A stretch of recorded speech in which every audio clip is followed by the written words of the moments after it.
Sebenarnya dari sisi demand ya, permintaan sangat tinggi ya. Tahun 2025 itu ada 350 ribuan lowongan pekerjaan, dan ini semuanya sektor profesional. Tahun 2025 ada peningkatan permintaan PNI nggak sih?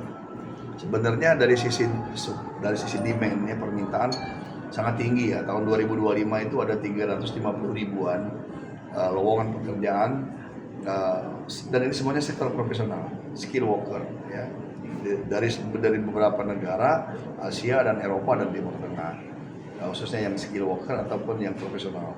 Ada 350 ribu lebih lowongan pekerjaan yang terbuka berdasarkan hasil pemetaan kita. Dari 350 ribuan itu kita baru bisa mengisi 20%. Nanti masih ada 80% lagi lowongan pekerjaan luar negeri yang belum kita mampu isi. Keterbatasan dari sisi supply kita. Kenapa kita terbatas dari sisi supply kita? Oleh karena kita pekerjaan yang profesional ini menuntut kompetensi, menuntut keahlian. Nah, kita belum siap. Dan makanya kita ada crash program Bapak Presiden untuk mempersiapkan vokasi 500.000 pada 2026 yang akan datang untuk mengisi ini. Karena masih ada gap antara output pendidikan kita, baik yang perguruan tinggi maupun yang kejuruan ya, terhadap kebutuhan pasar global.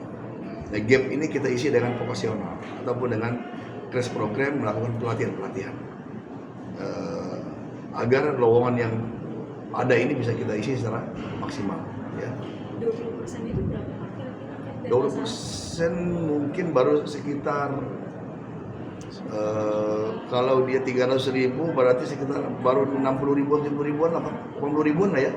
Mayoritas dari negara apa? Nah, yang paling banyak sih yang sementara ya Hong Kong, Taiwan, Jepang, Korea. Kemudian ada juga beberapa negara Eropa Timur ya, Turki, dan Australia, New Zealand. Jadi semuanya sebenarnya Eropa Timur pun sekarang sedang membutuhkan pekerjaan kita. Dan Uni Eropa juga di Italia beberapa tahun depan itu Italia membuka 500 ribu untuk seluruh dunia. Untuk pekerja migran seluruh dunia mereka akan buka 500 ribu lowongan, 500 ribu orang. Dan kita mungkin akan mengisi sekitar 50 ribu lah dari Italia itu untuk sektor-sektor seperti kapal ABK kapal pesiar, perawat, kemudian hospitality dan lain-lain. Tapi semuanya ini adalah profesional ya.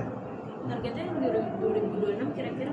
2026 untuk target 2025 target kita kan 259 ribu. Yang berangkat, Pak? Yang berangkat. Target 2025 itu 259 ribu. 259 ribu pekerja migran. Sampai tanggal 15 Desember kemarin sudah 280 ribu. Berarti kita sudah 110%. Jadi sudah melebihi target tahun 2025 untuk penempatan kita. Untuk tahun 2025. Tahun 2026 ya, target kita kalau tidak salah dalam APBN kita itu kurang lebih 500 ribu. 500 ribu tahun 2026. Nah, nanti kita akan capai target ini baik yang program reguler maupun yang quick win dari Bapak Presiden. Yang 259 ribu ini boleh dirincikan berapa yang skill worker, berapa yang di luar sektor itu? Rata-rata semuanya skill worker. Yang 259 semuanya skill worker. Karena kita memang tidak memberangkatkan lagi yang non skill. Jadi semuanya skill yang 280 ribu itu. Kita moratorium untuk yang pembantu rumah tangga yang tidak punya skill itu kan sejak 2017 ya. Jadi sampai sekarang kita belum membuka moratorium, sehingga yang semuanya bekerja semuanya sektor yang skill worker, yang profesional lah. Yang artinya memang mereka ada bahasa, menguasai bahasa, menguasai juga tentang keahlian ya. Jadi perawat, manufaktur, ABK, kemudian juga hospitality, caregiver, welder, ya jadi semuanya nih yang semuanya profesional. Berarti Ya. udah skill worker semua. Sudah skill worker semua sekarang. Target tahun depan 500. 500 ribu. Makanya mudah-mudahan ini bisa kita capai ya bersama dengan regulernya. Yang sekarang regulernya sudah 280 ribu. Untuk reguler nanti ke depan ya kurang lebih 300 ribu lah. Tambah lagi dengan yang quick win Presiden yang harus kita eksekusi tahun 2026, mudah-mudahan bisa tercapai 500 ribu itu. Pak, tapi kalau dari dalam negerinya ada kayak peningkatan permintaan warga negara sini untuk keluar nggak Pak? Ya, dengan gencarnya kita melakukan sosialisasi ya, kemudian informasi kepada publik sekarang tinggi sekali. tinggi sekali minat warga negara Indonesia untuk bekerja di luar negeri, ya. Dan terbuktinya beberapa pelatihan yang kita lakukan, kita selalu kewalahan untuk menerima siswa-siswanya. Dan animo dari daerah juga, pemerintah daerah juga sangat tinggi sekarang. Bahkan perguruan tinggi sekarang sudah mencetak juga, mempersiapkan juga sumber daya manusia yang akan kita tempat luar negeri. Makanya sekarang perguruan tinggi lagi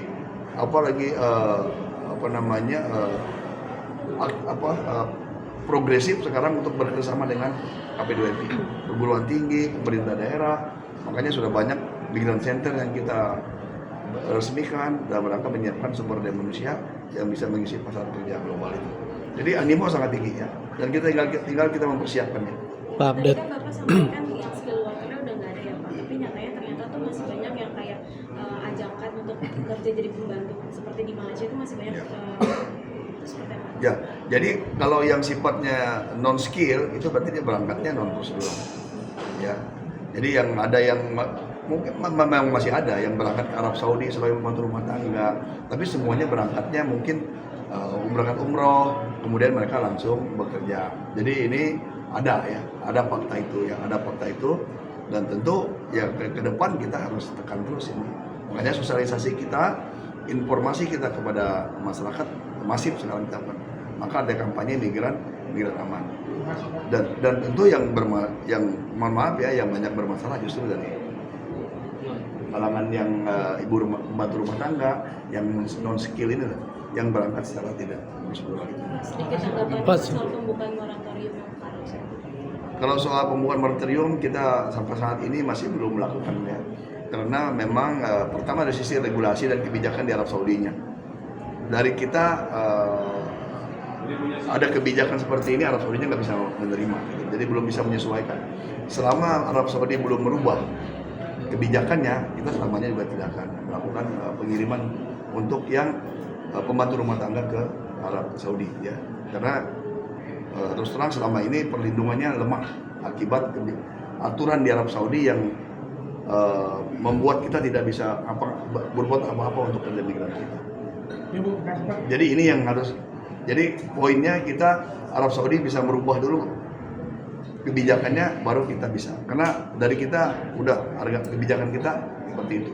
Tidak mau lagi kebijakan seperti yang lama kita lakukan, sehingga perlindungan kita lemah kepada para pekerja migran. Nah, hari ini adalah ada donor darah, ya, donor darah untuk baik dari pegawai KP2MI, kemudian masyarakat sekitar kantor KP2MI, juga dari BNSP juga kita undang bagi yang mau donor darah. Sekarang sedang berjalan. Terus juga kita hari ini ada hari kepedulian juga untuk para pekerja migran dan anak-anak para pekerja migran, ya. Ada memberikan santunan, memberikan bingkisan, sekaligus ada lomba baca puisi. Terus kita juga menghadirkan Kak Seto, ya, untuk memberikan motivasi kepada anak-anak. Kemudian juga ada menampilkan dongeng untuk anak-anak. Dongeng untuk anak-anak, ya, semuanya dalam konteks kita memberikan pendampingan, ya, kepada anak-anak pekerja migran yang jauh ditinggal oleh orang tuanya, ya, memberikan motivasi, ya, edukasi, ya, perhatian kepada anak-anak migran Indonesia yang orang tuanya berangkat ke luar negeri untuk berjuang untuk keluarganya. Bahkan tadi ada satu anak pekerja migran yang sudah 9 tahun tidak ketemu bapaknya, dia bekerja di Taiwan. Siapa namanya? Haidar, ya, Haidar itu 9 tahun sudah bertemu bapaknya, dan hari ini ibunya kembali bekerja lagi, berangkat ke Hong Kong. Jadi dua-duanya berangkat untuk bekerja, dan ini bagian dari mereka sebagai pejuang keluarga. Tentu kami akan hadir sebagai anak bapak dari para pekerja migran, ya. KP2MI dan saya sebagai menteri KP2MI akan memposisikan ini sebagai bapak dari anak-anak pekerja migran yang mereka butuh perhatian, butuh pendampingan, butuh kasih sayang, ya, yang jauh dari orang tuanya. Jadi hari ini merupakan bagian dari kegiatan itu dalam bentuk kepedulian kita kepada anak-anak para pekerja migran. Untuk peringatan Migran Day Internasional besok itu dari KP2MI sendiri bakal ngadain acara apa Pak di Taman Mini? boleh dirigitin nggak, maksudnya dirinciin? Jadi besok itu acara puncak hari Migran Day ya. Yang pertama tentu kita akan melakukan kick off ya. Kick off tentang pemberangkatan 1035 pekerja migran Indonesia sebagai implementasi awal dari program 500.000 crash program Quick Win dari Bapak Presiden. 1035 yang besok akan serentak kita lakukan launching pemberangkatannya ke beberapa negara tujuan dan beberapa sektor. Ya. Semua ini sektor profesional, ya, semuanya skill workers. Nah kemudian besok juga kita akan pencanangan tentang kampanye nasional migran aman dalam konteks perlindungan dan pemberdayaan para pekerja migran. Jadi kita besok itu kick off-nya juga tentang kampanye migran aman. Kemudian kita akan meluncurkan juga tentang 8 strategi dalam rangka untuk menembus pasar global. Jadi dalam konteks kebijakan dan strategi dari Kementerian P2M sebagai implementasi dari arahan Bapak Presiden dan untuk mendukung program prioritas Presiden, yaitu khususnya penciptaan lapangan kerja, pengentasan kemiskinan dan pengentasan pengangguran. Download Tribun X sekarang, menghadirkan lokal menjadi Indonesia.